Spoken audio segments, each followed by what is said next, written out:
ماتش الاهلي والشرقيه انبي.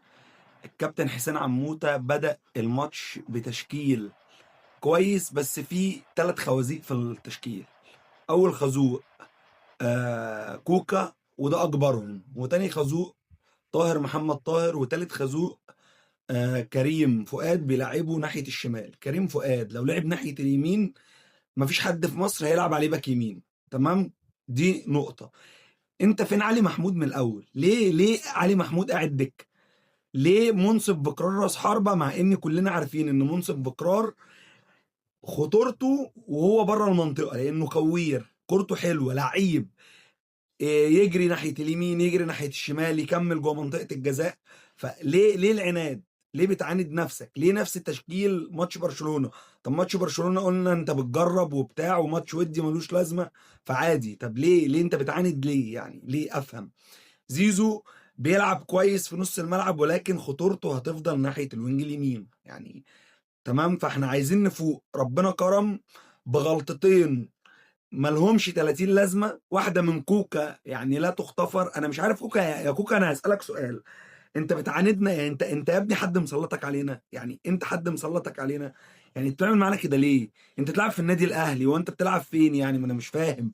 والله العظيم انا واخدك معايا حجز خماسي، والله ما واخدك معايا حجز خماسي.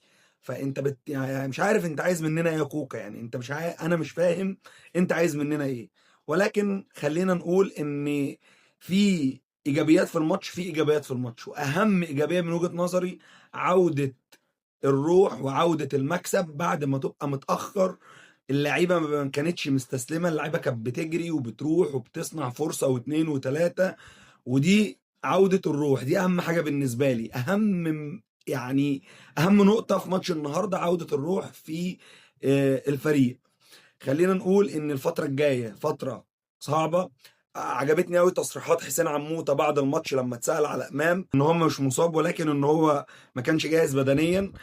شكله هيعتمد على اشرف داري في الدفاع. لما اتسال عليه برضو اتسال عن الاخطاء الدفاعيه، قال لك احنا عندنا تم قيد اشرف داري وهنعتمد عليه لانه لاعب دولي.